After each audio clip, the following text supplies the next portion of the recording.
everyone. This is Chris. It's Rob, I'm Rob. Joe, and Ryan. It's really weird to point because everything's mirrored weird, so I have to do it Yeah. awkwardly.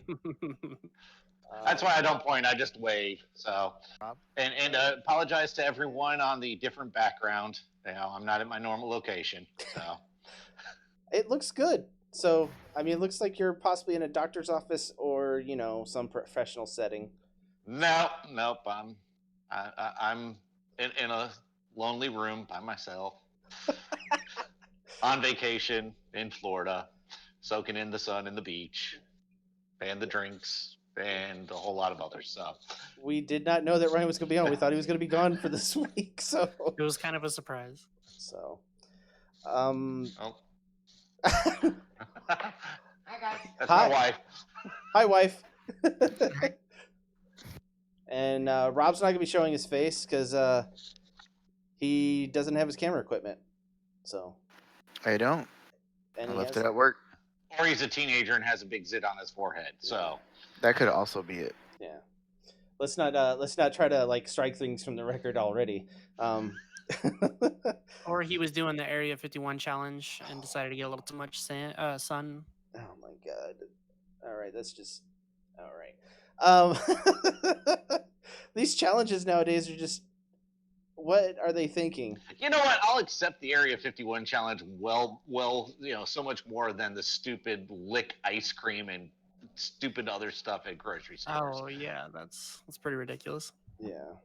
No. You don't F with my Bluebell. Oh jeez. All right. I just think it's stupid anytime you're doing a challenge to mess with someone else. Go eat your Tide Pods. Do what you're going to do with that, but don't mess with other people's stuff.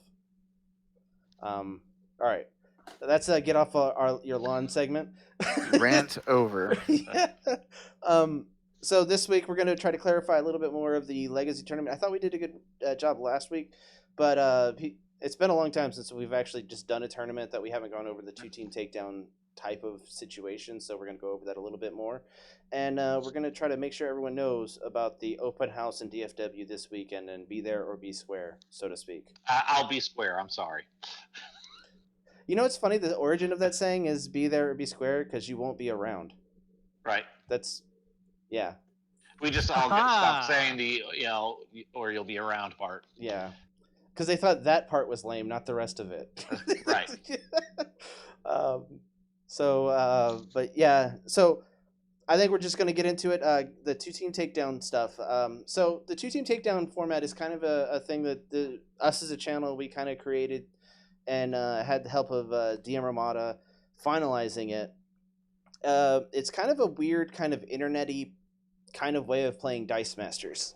So whenever you play a two-team takedown tournament or two-team takedown match, you have two separate teams. They cannot share the same card on either one of the teams. So 8 cards and 2 basic actions on your teams cannot share with the other team, the team B on your team, any of the characters or basic actions. They could be different characters, the same character, but different rarity or different value in the set. So, you just confused the crap out of me. Same subtitle of the character, not the same. You can have 2 Black Widows, one on each team. You just cannot have the same Black Widow on both teams. Yeah, exactly. So you exclude one from the other. Right. And it's a best of 3. You have to win with each team to win the match. Yep. So if you win the first game, you cannot play with that team for the second or third match if it goes that far. And so basically the person that loses kind of has an advantage, so they can counter and play against the person. That's why it's kind of an interesting format. That's why I say it's a good format, but it's just me. It's not really internet-y because at one of the last events we had, which was the OBW, the one big weekend event, I actually managed to get in a couple of live two-team takedown games before we started the tournament, and that was a lot of fun. And I'm actually leaving it open to this Saturday at the Dice Masters open house that we're having at Boardwalk Games. So if anybody's going to be in the area and they're going to have their stuff with them, I recommend cooking up 2 teams for the 2-team takedown format, because I will be having some open play on that as well. Yeah, when I Yeah, say the internet, format had its origins Yeah. on the internet, but it definitely plays, face to face just as well as it does on the internet. Yeah. It's a lot of fun. there's some people in Portugal that had Yeah. a whole entire I- tournament with that, and Yeah. they didn't know who we were. They just played it, and they're like, "Oh man, that's awesome! I'm glad you guys are playing." I'm like, cool, thanks, man. I wish we could thank the creators of it. yeah, that's us. Thank you. You're welcome. So I think the other thing we really need to touch base on, that as commentators and watching other matches and whatnot, that I've seen most people either have difficulty with remembering or doing it incorrectly, is how do you determine first player and who picks which teams first? So Chris or Rob, want to, or Joe, do you guys want to run through that process real fast? Well, you actually summed it up pretty nicely on our webpage, and that's where I need to pull it from. Give me 1 second. CR.rocks. Yeah, so what CRGR Joe's alluding to, if you go to crgr.rocks, we at the very top there, we have a link to the rules, and in those rules, we do have the whole process described out. I am on my iPad, so it's very hard for me to multitask like that. So where I normally would be the one citing those, that stuff, I can't tonight. Okay, I've got it up. All right, so Joe, why don't you run us through the process, what our official process is of determining first player and who picks teams first. So I'm just gonna read it word for word, and then I'm gonna add in whatever else. So it says, to determine who goes first and which teams are used first, both players must agree upon a method. So basically, when we say that, it means coin flip. You can roll the action or energy. You can roll and call action or energy. Sidekicks, the maximum, who has which energy the most out of 8 dice. You could Rochambeau it. You can do whatever you want with that. The player who wins with using the chosen method wins team advantage. The other player picks their team they will start with, and the winner picks their starting team after that. The loser now gets to pick which player will be the first player. The loser of each match then chooses who goes first after they decide if they're switching their team out or not. So let's instead of saying winner loser, let's put some names to it. So let's say it's a match between myself and Chris. Hey, Mike. Chris wins the chosen method of action energy, and he chose action, and I rolled action. So, who out of the two of us, who is picking their team first? You are. I am picking the team first. So now, in response, Chris, you then pick your team, and then who gets to decide who's playing first? You do. I get, that's correct. I'm now picking which one of us is playing first. So the roll off, or I'm calling it roll off, the method of pick is who's picking team advantage, and then whoever lost team advantage is choosing first player advantage. Yeah. And the reason that it's done this way is so the person that wins the roll off doesn't have complete advantage of what happens. Because we determined it was better to pick which team you were playing in response versus choosing whether you were first player or second player. And so we wanted the winner of that roll off to have the best advantage possible out of the two available in this format. Yeah, and you have to know your opponent's team to be able to counterpick it. Most people have the teams up looking at them, knowing what they're picking, so that kind of helps out. So that's why it's kind of internet friendly. Well, it's also leaning more towards the competitive nature of the tournament, because in this way it adds another layer to determining your strategy. Instead of just a blind, heads up, you're actually able to, in those first few moments before you actually sit down and play, you're actually able to say, okay, well, I have team A, which is better than their team B. So if they pick their team B, I'm going to go with my team A. So it's not always ideal that you win the flip, but it is always ideal that you have sort of that moment to think about it. Now we mentioned the fact that you can bring up your opponent's teams beforehand and whatnot. So one of the things we wanted to discuss is where to find those, and proper etiquette with our Discord channels on where to report your wins, where to see what your next matchup is, and to see the teams that your opponent has. Again, we do post all of those teams, when we make the very first announcement, so that everyone can see their opponent's teams as soon as we make the announcement. It's not like a normal Dice Masters tournament, live in person, where you would have to wait to see, sit down with your opponent to see what they brought. We do give you their teams in advance.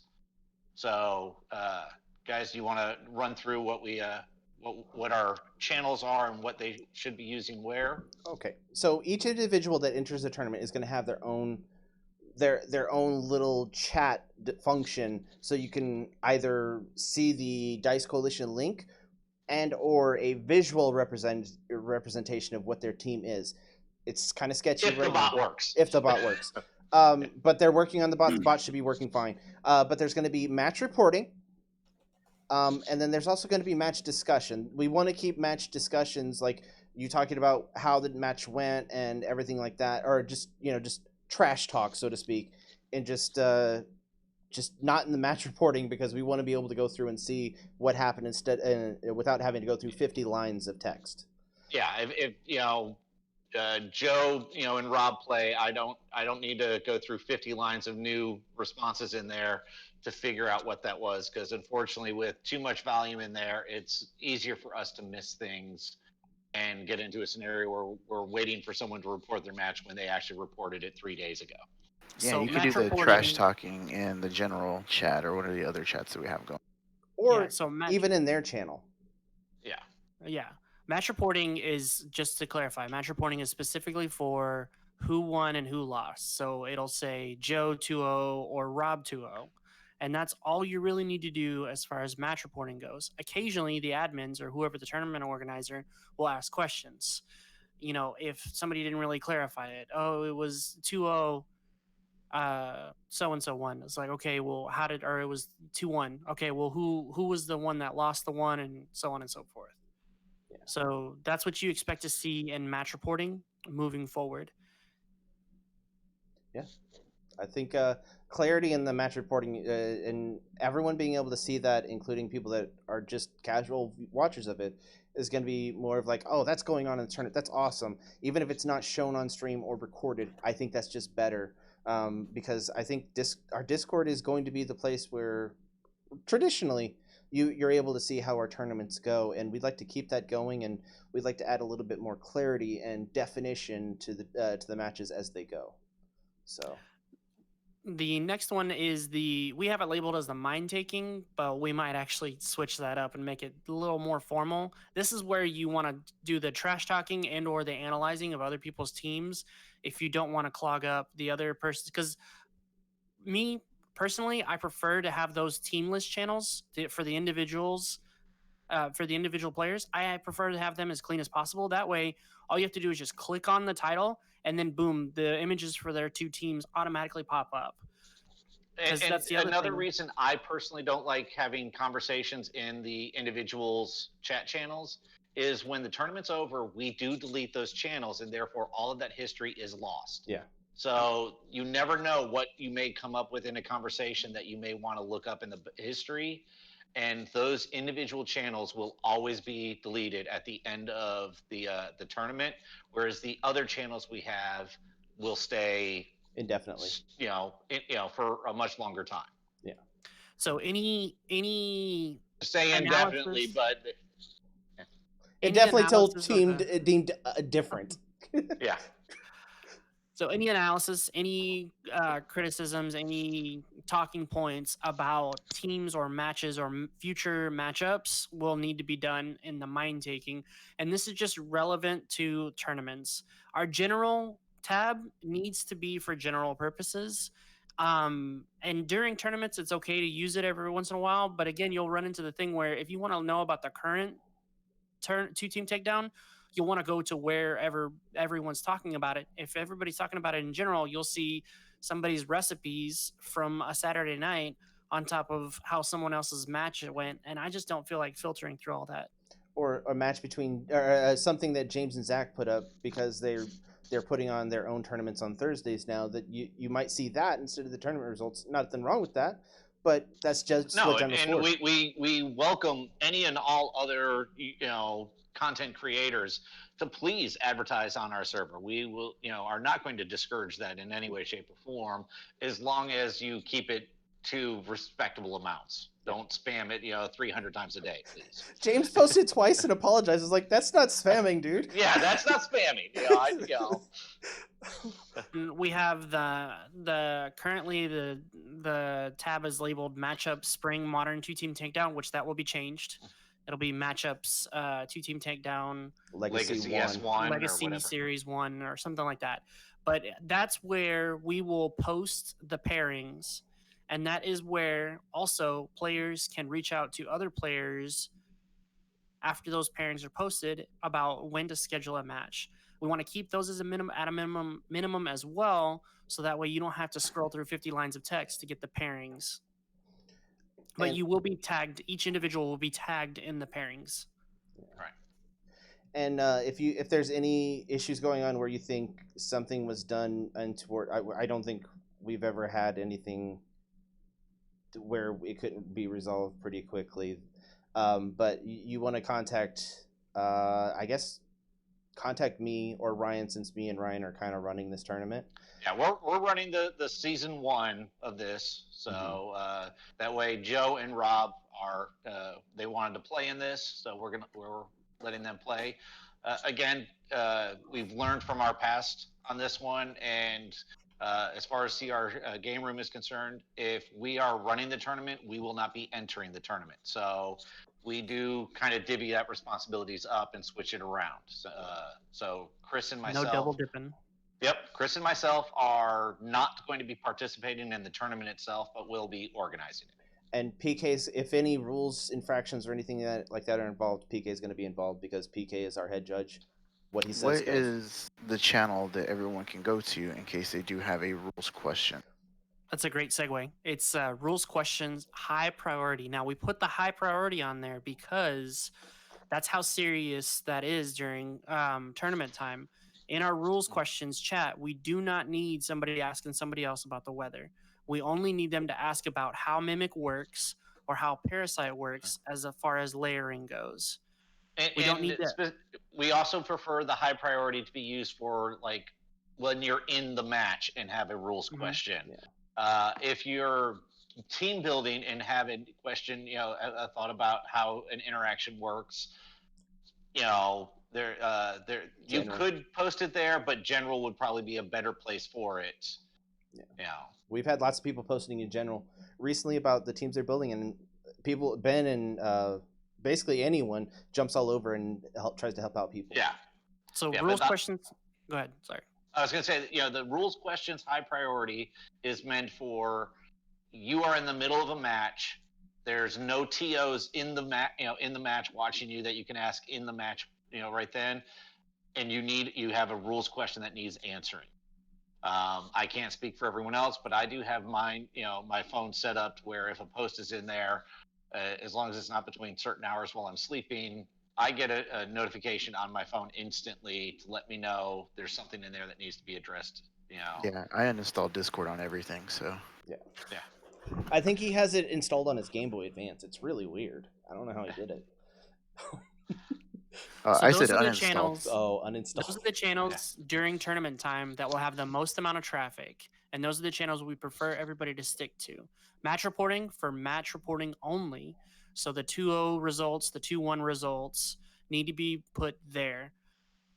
If we have specific questions, if the tournament organizers have specific questions about the stats from the match, they will address it there or Direct anywhere message. else that they feel like it. Yeah, or direct message. Yeah. Then our mind taking or our match discussion group is going to be only for trash talking, analysis, improvements, critiques, things that are relevant to the tournament at the time, as well as whatever team builds or whatever questions people have about those specific things. And then matchups, announcements we want to go with, or it'll say matchups, Two Team Takedown Legacy Season 1 is specifically for pairings and scheduling your future matches or making announcements that you need to adjust. And then lastly, rules questions high priority are for specific rules interactions that may be happening during the match that you will need a question on if neither of the tournament organizers are there, or if you're an outside observer and you see an interaction that's questionable, you can put it there on that we'll touch on later. That's rules questions high priority that's what it's for. So I think that's and then the rest of Discord is just whatever. We try to stick it to as much as we can to the labels. Yeah. So and team list Just will wanted to be cover kind of the etiquette of what should be used and where. Oh, and right. Yeah. Mention that. So individual players, teams A and team B's will be on their own channels or on their own tabs in this channel. And those are the places where other players, their opponents will go to see what teams they have and interact there, but we would prefer that you keep the interaction light so that everybody can see the team lists clearly upon clicking on those tabs. but they will be pinned at the top. So any channel, if you can't see it through the line of text and you don't want to scroll, Yeah. just click on pinned. It's there. Those are temporary. That's why it's important that we keep the interactions to a Yeah. minimum. Yeah, but I mean, pinned is always there for on those channels. So Right. Question: answer. will the winner of the Legacy series, each individual tournament that we do, make it to the Hall of Past Champions? We might have a Legacy Hall of Past Champions and have that just all into one. I haven't given it much thought, and we haven't discussed it because that is a good question. My 2 cents is I don't see any reason why there would not be an entry in there, because this is a tournament, that we are running, and they win it with Okay. whatever the stipulations we put in for that tournament. So there's no reason they should be excluded from it. Also, on that past, Especially the first one, as it's effectively an open modern tournament. There's no reason. It's not like there's an asterisk that says, well, I wasn't able to play with these cards, you know. also on the Hall of Past Champions, I haven't said this before, but can we not put any posts on there on that one? I don't lock it because I don't want to limit that, but I want people to be able to see the teams that were run in those tournaments. Actually, maybe a little in-house talk here real fast on the public venue, but I personally don't see a reason why we should not lock it. There is no reason why anyone other than, one of us should be posting in that channel. Okay. So, but yeah, until that is changed, if it does change, we will probably be clearing out any unnecessary messages from that, because that is to see the teams that won our tournament. There's very few messages, and I'm actually looking at it right now, so it's Yeah. not. We'll do I've a del- little bit yeah. of cleaning I've up, and deleted then 5 we'll lock messages it. out of there. Oh, okay. So Today? no, and then altogether. we'll lock that. So it's not bad. I'm just like, I don't want people to for us to talk about that and then people go there and post stuff about it on it because. So get your messages Oh, in now Ben won before Chris again, locks it. yo. All right, I'll probably lock that after the live stream. Everyone get in there now. Do it. Get it in now. Oh, please don't. So moving on, I failed to mention this as well, and this is something that we're excited about. The winners from each of the seasons of the Legacy 2 Team Takedowns will get a chance, or will get a qualification for our Invitational. Absolutely. All right, We're so not sure how many of the tops will get into the invitational, but we're still deciding the invitational format and whatnot. But yes, just like our last year's invitational, it is picked from the top players from previous tournaments get invited into that tournament. So if you do want the opportunity to be in the invitational tournament, you do have to participate in a previous one and do well. Typically, we look at around the top 4. So, Unless you're mod and we just, I don't want to play because I can't really play because I'm running the tournament. So I just let one of them take over my spot and then we have a leftover spot again. So we just let mod take it over. So not I gonna will say anything say, about that. to help everybody out, and this isn't really to help everybody out because I'm not saying I'm throwing anyone a bone because I'm awesome or anything like that. I'm not running very competitive teams in this tournament. So if you join the tournament and you were worried about, oh man, I might lose my first game. Yeah, if you play me, you're probably gonna win. So there's that auto I mean, win. Understand that if you won, you were going to default your invitational slot. So, No, Robert, is I'm this just saying you? you got a better chance of no, getting higher up. I will say, historically, we did not. If I did get into the top 4 in one of the previous tournaments. I was not organizing it. I was a participant in it, and so I was involved in the invitational. So we've already set the precedent that yes, if even if us are involved, get at the level, we will be able to be in for the invitational. Um, if you've already received, like, if you get the top in a tournament, you're guaranteed to get in the invitational. It's what the top X cut we're not sure about tournament at number 1, and then in the next tournament you win it again, it moves down. Yeah. We instantly will move it down. We're not going to get the have one person with multiple pairings in it. As much as Ben wants that. Yeah, as much as Ben would love a tournament of 1 and get to play with himself online. Hello. Here. So let me go back to one thing real quick, Robert. Are you saying that if you beat someone, they're bad? Is that what you're saying? That's what it sounds No, like to me. I don't think so. I don't think that's what I'm saying. I, What I'm saying is that you have a very good chance of, and I just have to get very, very fortunate with my rolls. And if anyone's ever seen me play on the line Oh. with any of my teams, I do Robert's not get rolls very are good not rolls. very friendly to Robert. They're not. Funnily They- enough, it transfers over to Magic with his pulls. I'll take that though. Yeah.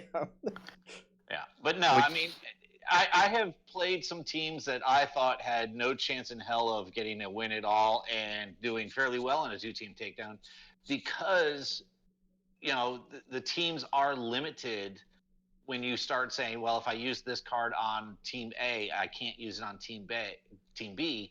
Bad. So, yeah. So things do get interesting, and win cons that you didn't think were that strong can become much stronger. And especially once we get into season 2, season 3, or session 2, session 3, whatever we're calling them here for the later ones, when cards are starting to be banned, that you normally would not think of as competitive will become very competitive. Oh yeah. Yeah. And So the thing with a 2-team takedown format is that little things that are just not so great on your team can sometimes turn into great things because other people just have left holes in their teams that just can't deal with it, or it might turn into that your team with the little tiny hole in it turns into just a mega hole that everything just goes through, and your one team may be just not that good, but you have defenses around that. You try to pick the favorable matchups, so there's ways that you can get around that still. But yeah, that's what's interesting about it to me. For sure. Thank you for feeling the silence there. You're welcome. Yeah, no, I mean, Legacy Tournament is one of my favorite, I don't know what you want to call it, category, I guess, of tournament. Just because Style. of the style, just because of the creativity, and y'all know me, y'all should know by now that I don't really like competitive that much. That's why I've been staying out of a lot of the tournaments. But I do love creativity within the teams. I get tired of seeing the same cards over and over and over again. I want to see things that people never thought of, like when we were doing Legacy back in the days when it first started rolling around. I had like a villain team that I was running, or I was using a Yellow Lantern Sinestro, where I think your opponent had to pay a shield to block or something like that. I don't remember which one it is. It's from War of Light, I believe. But that one was just like, that's a moneymaker right there. I was, getting all kinds of wins with that bad boy. But in the end, I didn't make it to the finals, but it was fun. You know what I mean? The creativity that we had to do, the research you had to do in the cards. And at that time, the pool was pretty small at that point. There wasn't that many sets out, but it was great. I loved it. It was so cool. and just seeing all the craziness that people were doing with the cards that you didn't think would have any kind of impact on any of your games, or just doing work. You know what I mean? It was crazy. Yeah, so this is fun to me. I'm Yeah, really you- looking you forward take- to season 2 and season 3 of this tournament, whatever we're calling it. Yeah, you take out the, effectively the top 60 of the creme de la creme of the cards. You've got to get creative with what's left, Yeah, you got to get good at making leftovers look good. Get good, bro. Get good. Davis, to answer your question, we had a 2.5-hour stream last week in which we went into great lengths about the Someone bans and Yeah, them. 2 hours and 20 minutes of it was Joe talking about the ban. Look at that video. I'm not going to say anything here. What I am going to say is I'm going to invite you to Boardwalk this Saturday for Dice Masters Open House. We'll have everything set up. We'll have 3 setups for our Justice set, X-Men Forever, and Warhammer 40K. And you'll be able to see the key mechanics or the keyword mechanics, as well as the different character cards and combinations you can use with them. In addition to that, we'll have a paid draft event in which you can draft the cards and dice and take them home, and we'll explain how all that works at the event. And so that'll help you get boosted, or that'll help get your collection started and get you boosted. I will have several kits of extra dice and basic action indicators, sidekick dice, key things that are needed to get started in the game that they no longer give out with the exception of campaign boxes. So we'll have all that ready for you on Saturday, and you can feel free to come up to Chris, Rob, and I, and we'll be able to discuss what we think about the bans in greater detail there. Yeah. Sorry, we're just Sorry, you guys don't beat out a beach. Some might say we do, but I mean they would be wrong. But I personally don't like the beach. Yeah. I've only been to Texas beaches though, so that might be the problem. This event is Okay, let me restate this. How about a dock, on the river with no sand? Okay. From open to close, getting everything set up, and then answering any questions, and also running the draft. But the draft itself, we're not too sure when it's going to start. We're thinking around 2 or 3 because that's whenever the majority of the people can make it in. Additionally, I'm going to be there. We're going to have the event officially open at noon, which I think is close to the store's opening hours anyway. And then it's going to run however long we need it to. Until close or a little bit past then if the draft is still going on. So you'll have our full attention for any questions or anything like that. And me and Rob are going to be getting there a little bit late because I get off work a little bit late, and me and Rob carpool everywhere because we're eco-friendly, I guess. I don't know. Not really, but we just like ride everywhere together. We're gonna ride our tandem bikes over there. Yeah. Thanks, Bike. David. We appreciate you, man. Yeah. So Mr. Bodie, I am glad you're a believer in Tabaxi Corrupt, or Corrupt Rogue, as I'm starting to come around to call it. It is so much fun, and I'm glad somebody won even the smallest of events with it, because I've been trying to tell everybody the power of this mechanic and its interaction. Corrupt is solid, in my opinion. Spoiler alert. What's the spoiler alert? All That right. I'm running it on my team. Yeah, that's not. I have made no qualms about letting everybody know what my team is. Joe's I'll even entering. put out- Joe's entering a tournament. He's probably playing Tabaxi Rogue. Yeah. That's true. Well, so like the thing is it's funny because I was like, man, do I just go all in and just pick only meta things so that I know that they'll get banned? Then I was like, nah, it's better if I do it this way because I know I'm not playing in season 2. I'm going to give you guys a chance to do that. So if I get that high and if I win the thing, then yeah, I won't ever have to worry about feeling bad about corrupting somebody out with Sebastian Rogue on the table. And or forcing them to reroll all of their team with a Green Devil mask. Oh. Whoa. Oh man. So I hate when you can't like when in any kind of game when your opponent gets to dictate what you do, like, oh, I'm gonna go ahead and make sure that you don't get those things on your turn. So let's go ahead and do this. Even though they may be super nice, you just want to punch them in the face. Corrupt is straight up like in Dice Masters. Corrupt is resource denial. You literally have the perfect opportunity to muck up whatever chances they had. Whether it was like you can turn a 50% chance of them drawing the die into a 0% chance. And even if their bag management is on point, you still have the chance to muck it up. So like let's say they had two dice in their bag and you corrupt and it goes for a bag refill. Like you corrupt 3 and it goes for the bag refill.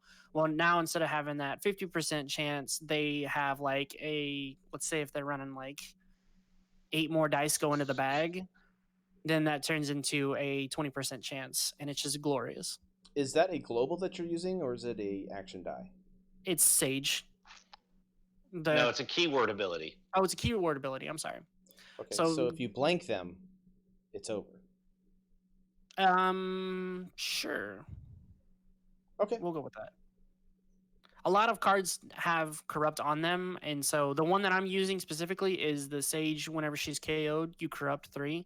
I'm using it in combination with Tomb Guardian for the Fabricate, as well as Malekith Global to make my Instant Wars cheaper so that I can deal anywhere from 3 to 9 damage in the same turn. Yeah, if you're running Tabaxi Rogue and you have that combination going, you gotta. There's too many things to blank, but I don't know. I think there might be a way to deal with it eventually, or possibly just go faster. And a clarification on the corrupt keyword, the mechanic itself, it is the player that is corrupting is the one who determines which die goes into the used pile and which dice go back to the bag. Steven, I have not gotten the set yet because my local store has not gotten it, and I try not to buy from anyone else but my local store. So that's a problem, I guess, but I just don't have it yet. I applaud you and your chivalry. Someone's got to be chivalrous. He's lying. He's just been buying Magic stuff. No, I've been wanting Probably. to buy the new set, but it's just not here. He's so- lying, guys. He's just saying that on the line right now.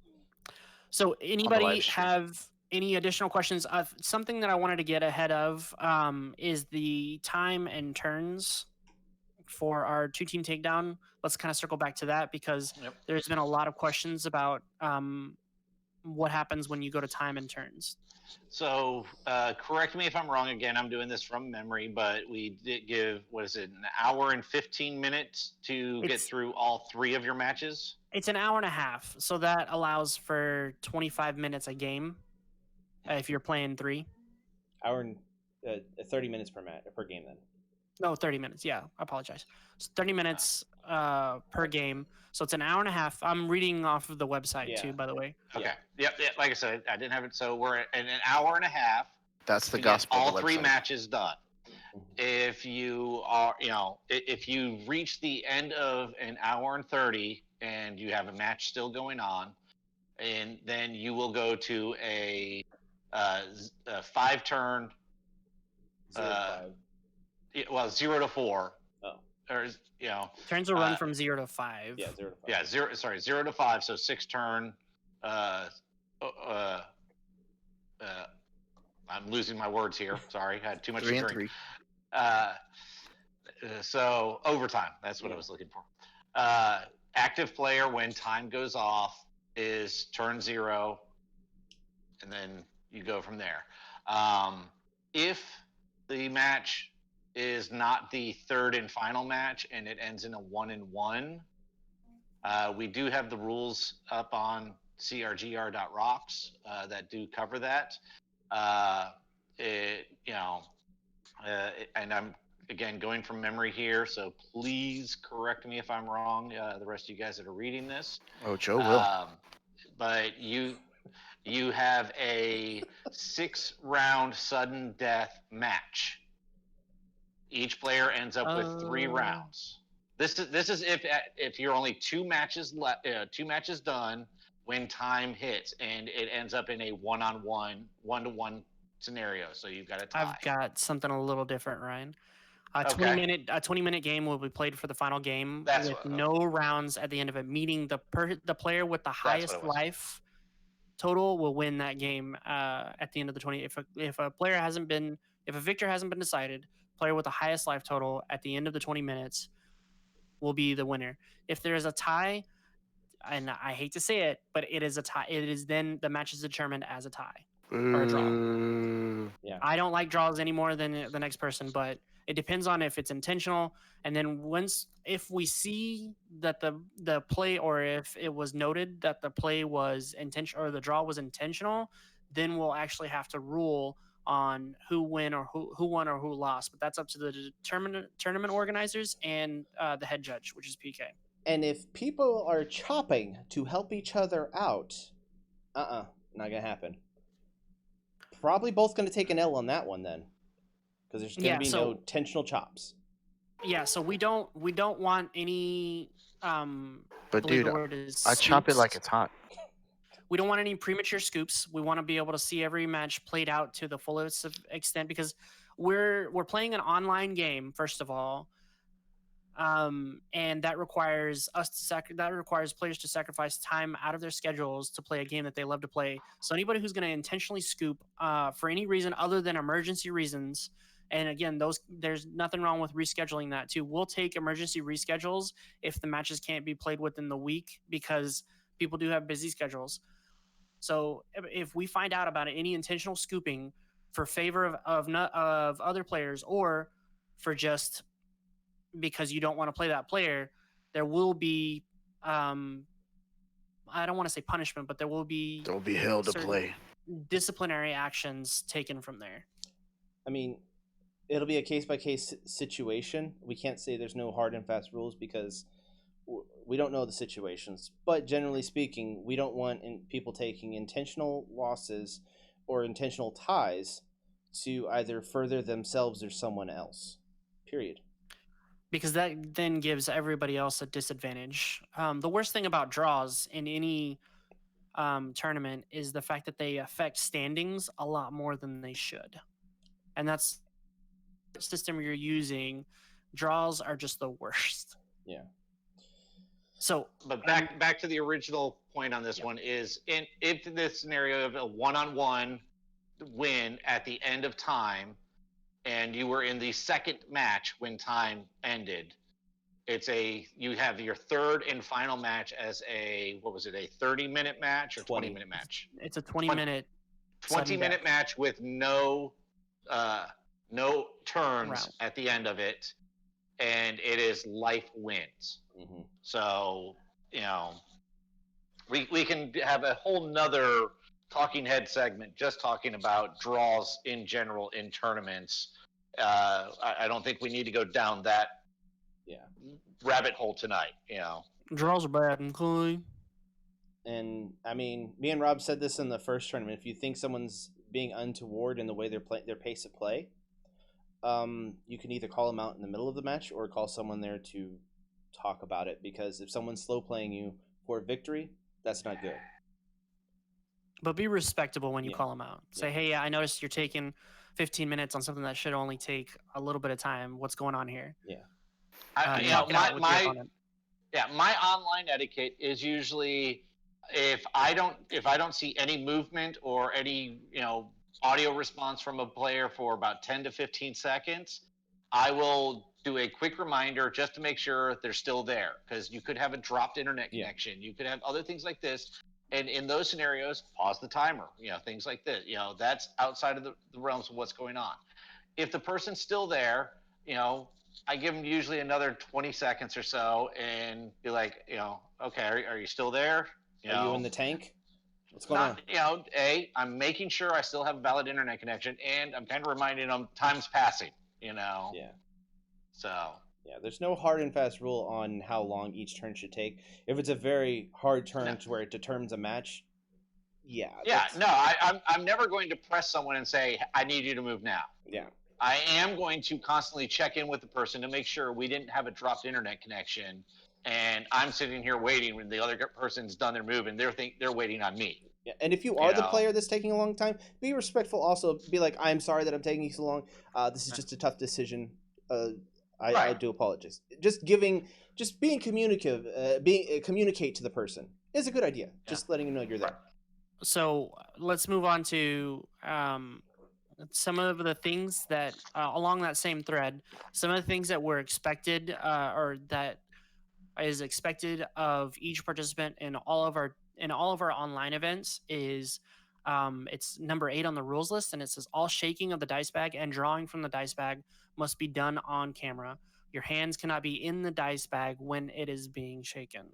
That's a key rule that we want to enforce, because a lot of times it could be misconstrued for cheating, or it could be cheating. It is very easy to just have your finger in the bag on a certain dice that you wish, or certain die that you wish to have, while shaking up to make it look like it's a random result, when in fact you're palming dice or you're eliminating dice from the draw. And we are taking this serious from now on, because there's been a lot of things going around saying, well, this person always pulls exactly what they need when they need it, so yeah. And I don't... Yep. Yeah, we're just going to end that right now. You must shake your bag on camera and pull it on camera. Period. So have your bag, if you have an overhead camera view, have your hands above the, or have your hand above the bag whenever you're pulling, that way, and away from your body, so that way we can kind of tell. I mean, it's online and we really can't see 100% of it, but just make a gesture enough to where it's facing your body, facing away from your view, and the other player on the other side can clearly see that you're pulling the dice. If you need a good example of it, go back and watch some of Chris and I's earlier games. I always shake my bag on camera, and I reach the bag on camera. So if you need an example, there you go. And we do understand with some of the camera setups people have, that camera is very close to the mat and whatnot. And we understand that it does become somewhat awkward at times to get that bag in the right position to be able to do that.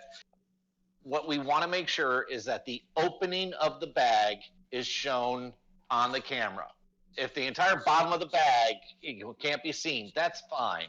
But the opening of the bag and the hand being outside of it, and then the hand going in and the dice coming out. That's the main part. Because again, I do know a lot of these camera setups are very close, and there's not a lot of room to try to get everything in there to show the whole map or the whole bag and everything. So yeah, or they're set up on a little string to where it barely hangs on, and if I shake it at all, it might break. If you do have a very weird camera setup, I highly recommend taking a look at our friends at DM North. They had an excellent article, I want to say it was 2 weeks ago, with a lot of different setups of what people use to hold their cameras for that.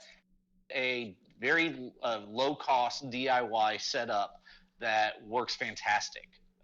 So if you're in need of some ideas on how to mount your camera, definitely take a look at their site and that article. And Ben uses boxes.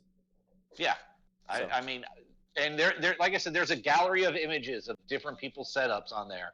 I know I've got one of the more elaborate setups, on there, and then there's others that are just boxes. And I think one was literally balanced on some pillows. We probably have seen it all as far as camera viewing angles and stuff like that. No, I'm not knocking it. It whatever works for you and gets the job done, I'm all for it. What I'm saying is, if you are not sure of a way to mount your camera or use your camera, at their site and see what people have, because you never know what inspiration might hit you, and you might go, oh well, hey, I could do that. Yeah. So moving along, there's another thing that we wanted to address. If the matches are recorded or being streamed, and you want to spectate those matches, whether you're involved in the tournament or not, we would prefer that you guys move on to the channel is streaming it. We would prefer that you guys spectate on that channel, interfere with the feed, the direct feed in the Hangouts rooms that we will be using. Yeah. Spectators are to comment or ask questions on tournament matches that are in progress, unless, and this is a hard if, unless there was a timing issue or an issue with the timer. So let's say you're a spectator and you watch and you realize that 30 minutes has gone by and they're still playing it out and there's no turns, you can either bring it up to the tournament organizer or the judge by DM, or just asking in the, I want to say, the generals or mind taking, one of those two channels. You can do it there. You say, hey, so and so is playing so and so, their match is running a little long, I don't see a timer. We'll address it there, or PK if it's a rules issue. But we prefer the spectators to stay out of the direct feed as much as possible. Yeah. If you are a spectator and you're recording to be put out at a later date, that's fine. We just want to make sure that there's no interference with the direct feeds and there's no pressure on the participants themselves. If you have a question as a spectator about something that happened in the match, just wait until the match is over and they're in between matches to ask the question. So I'll use a quick example from one of my own previous matches. I had, I believe it was Madam Mask in the field, and so no when fielded abilities should trigger, and I let my opponent trigger a shriek. I was watching. I shouldn't have let. I had the counter out there. Yeah, and we let it go, and it went through because it was my mistake as the player for not catching it. Now, after the match was over, it was brought to my attention. Hey guys, how did that trigger? And then I was like, oh well, so. That was also the first week on a tournament, and it's been a while since we've done a tournament, so. So again, we're not saying you can't, as a spectator, you can't ask questions. Just please do it after the match itself or in between matches, if it was, in match 1 and match 2 type thing. Yeah. Additionally, if you are the participant in the match, if you're one of the players in the match and you feel that your opponent is being rude or violates these rules in any form or fashion, you do have the right to pause the timer, stop the game where it's at, and address it with the tournament organizers and PK in private. We don't want to call anybody out. We don't want to have heated exchanges. A lot of these matches are going to be recorded and or streamed. We want to keep the most professional environment we can.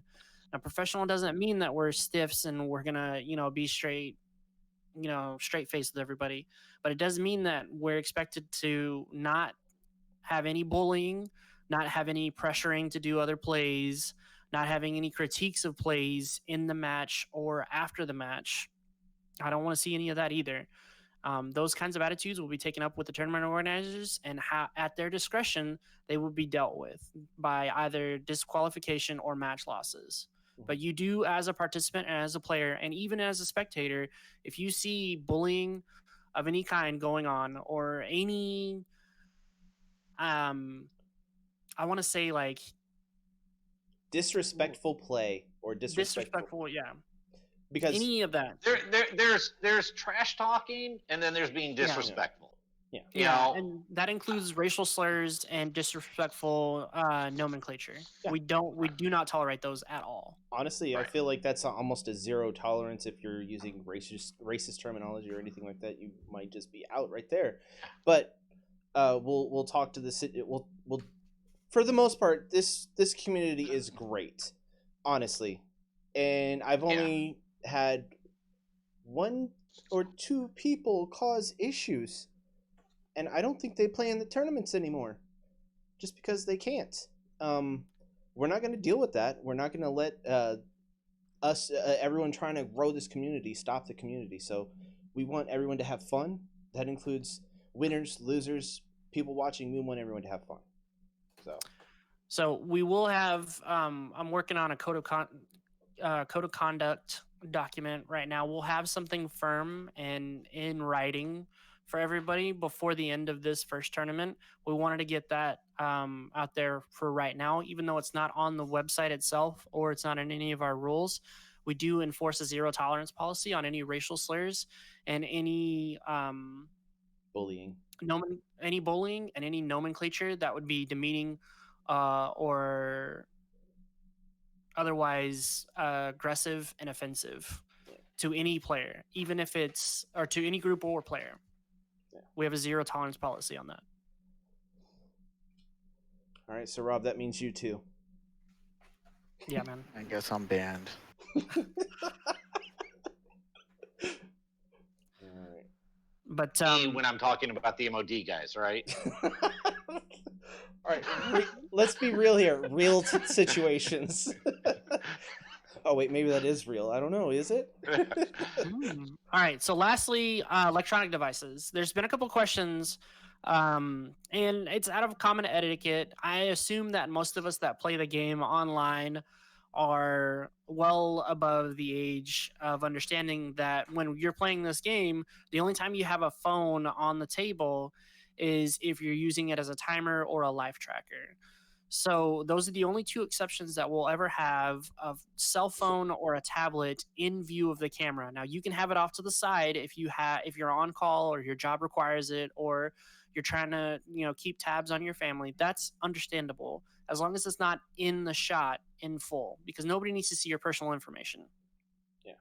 Or if you want to use your phone as a camera, that's Someone fine. may be recording that match for whatnot, and it may then showing up and being on the internet for history forever. Yeah. But also additionally, it's one of those,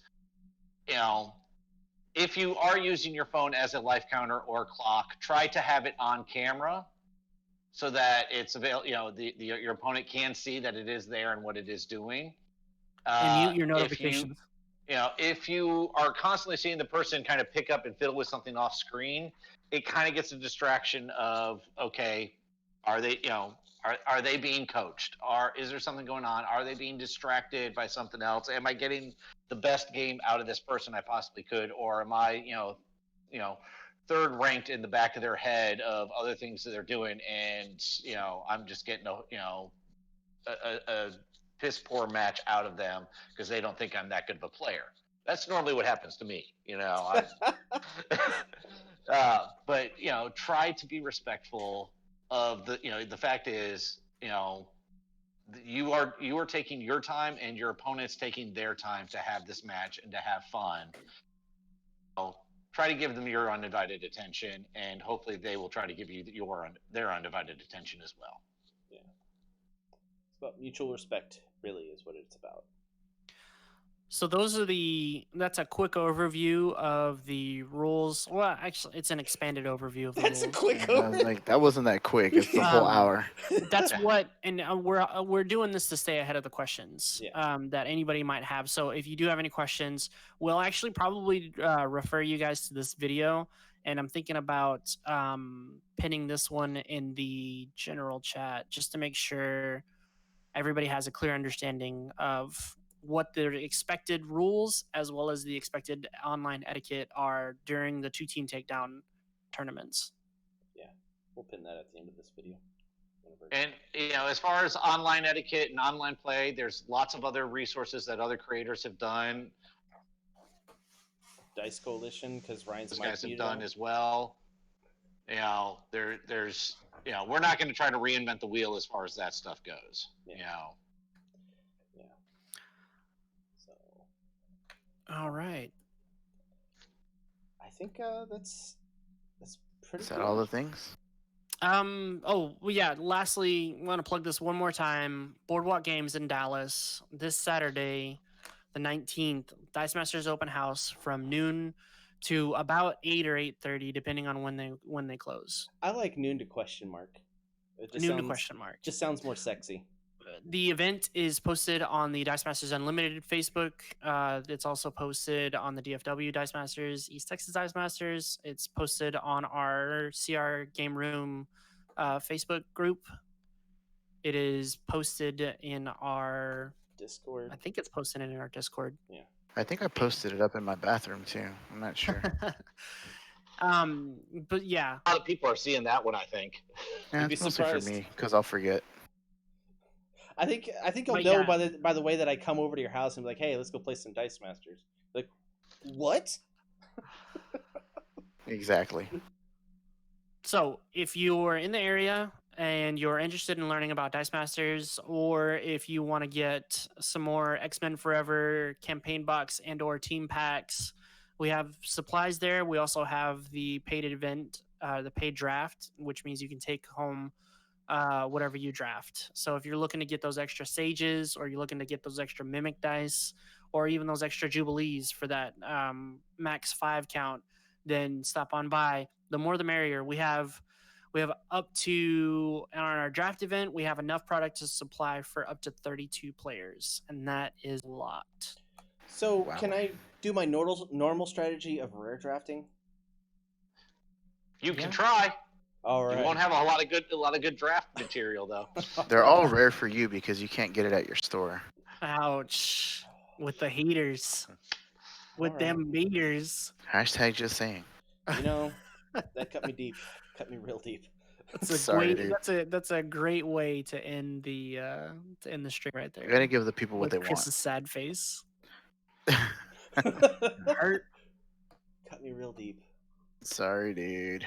But no, the event, it's going to be a lot of fun. There's 3 of the 5 of us from CR Game Room are going to be up there. We'll be there to answer any questions. We'll also have our equipment set up. We'll probably try to record whatever we can from the events. We'll also have setups again for each of the last 3 campaign boxes and team packs that came out. Will be on full display for anybody who has questions about mechanics, keywords, what the special themes are about each of those campaign boxes and team packs. And DM Looking forward to Armada's seeing gonna everybody be there. And DM Armada is going to be there. Yep. So if you ever want to bother him and just know a way to embarrass the hell out of him, there's an easy way to do it.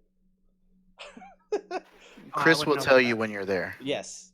That's If- the only way to find out is it- to be there, and Chris will give you that inside scoop. Yes. You'll probably see me mess with him a bunch. So all of us really, and him mess with us a little bit. So he's really a good guy. I don't think he likes messing with people, but we try. Yeah, he's pretty straightforward. Yeah. So I think that's gonna do it for us. Is that gonna do it for us It does it Here. for me. in the CR game room? Yeah, it's gonna do it. Cool. So be sure to like and subscribe. Help support us on Patreon. Follow us on Facebook and Twitter. Join our conversations on Discord. Be sure to check out our website, crgr.rocks. And as always, thanks for hanging out.